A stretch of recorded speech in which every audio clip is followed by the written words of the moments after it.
okumalira ddala ennaku 4. Kkooti y'ekinnamagye ne yeekiwayo ekiwozesa abajja erikuuma omukulembeze w'eggwanga SFC ebadde etuula mu disitulikiti ey'e Mayuge okumerengula omusango gw'obutemu ogwazzibwa munnamagye ow'eggye erikuuma omukulembeze w'eggwanga ennaku z'omwezi 29 omwezi ogw'omukaaga omwaka guno.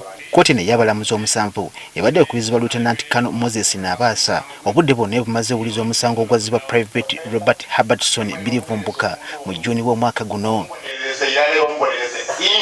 Kitegerekese nti Bilivumbuka ono naye yamise mundu ya gavumenti yakira abantu 9 nga bonna ba Luganda n'abayira amasasi ku kyali kimanyiddwa nga Nawanvubu mu ggombola y'ebuwaya okakananga Isaac Mudasi Katono Reste Musasizi Nicholas Kafuko Eres nga kugasi n'ekitiibwa Isaac bafiiriddewo ate abalala 4 ne batwalibwa mu ddwaliro nga biwala ttaka. Omusango guno nga gukwajja omwawabirwa Bilivumbuka akyogedde lwatu nti yeyatta abantu bano era nga teyeegaana kyokka nga nakikwalwa kwesasuza olwa bano okumutira mukadde we era amulabirira okuva ddala mu buto nga kino bakikola nga bayita mu bikolwa ebyakalogo kalenzi. Because my mom didn't even eat on my money. She's the one who educated me in whichever situation. She would always bear the move. She would always hurt me, but I had nothing to do. So when I lost all that love that she had showed me prior, it made me, I feel that thing on my heart. Ono mukaguli abaddemu ne banna abalala okuli Patrick Tagaba ne Medi Mumbya kyokka owokuna Sharifu Samanya Mudasi Kkooti emwejjereza bwe kizudde nti mpawo obujulizi bwonna obuyinza okumuluma. Nga tebannamuwa kibonerezo kino omuwabi wa gavumenti Lieutenant David Basima asabye Kkooti okumuwa ekibonerezo ekikambwe olw'omusango gwe yakola kyokka yabadde amuwolereza Lieutenant Herald Lugendo lajjadde Kkooti n'omuntu we mu ekibonerezo ekisaamusaamu kuba guno gumundi ogusookedde ddala okula ekikolwa kino eky'obukambwe. It has no alternative other than death.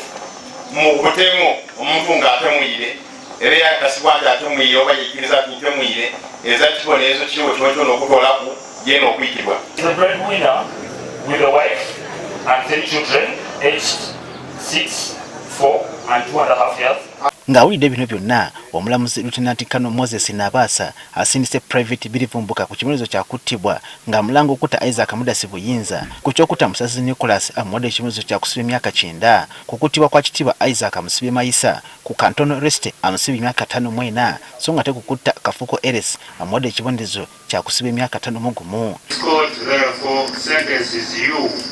Era Kkooti eno ekuwa ekibonerezo kino RA 250302 Private Robert Herbatison. RA 250302 Private Robert Herbatison. Death in respect count 1. Era nga ekibonerezo ky'obuweebwa kya kufa kuno agasaba okumusibya emyaka emirala 25 lwa kugezaako okutta Jessica Tumujjibwa, Kyozira Harriet, Kisaakye Helen n'Ekyaweyire Viola so nga te ku ky'okukuba n'okwagala okuzza omusango amusibya emyaka emirala 3. Taata w'omuwabirwa Patrick Tagaba yasibiddwa omwaka gumu mu kkomera ly'Ekirinnya yakwekuba n'okuzza omusango so nga ye Medi Mumbya asibiddwa emyezi 6. Era omusango ogwo ekumwedereza oyo Sharif Mudasi hereby acquitted. Era alekulibwa.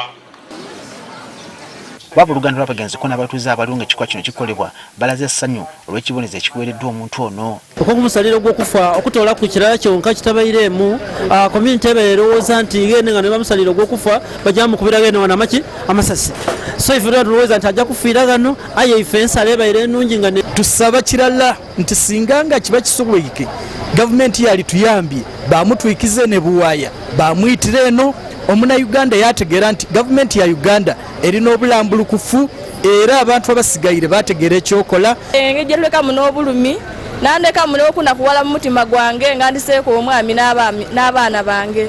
Ni musanufu ino nti Kkooti yeebale ino kwekyo kyekoze yeebale kulamula.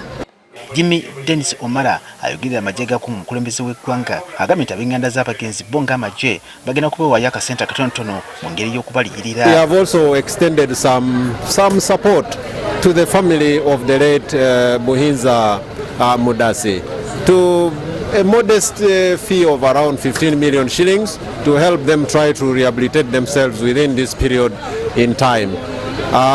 The first wife, who is Madam Jessica, was given 13 million shillings for the sole reason that she lost 4 children and a husband.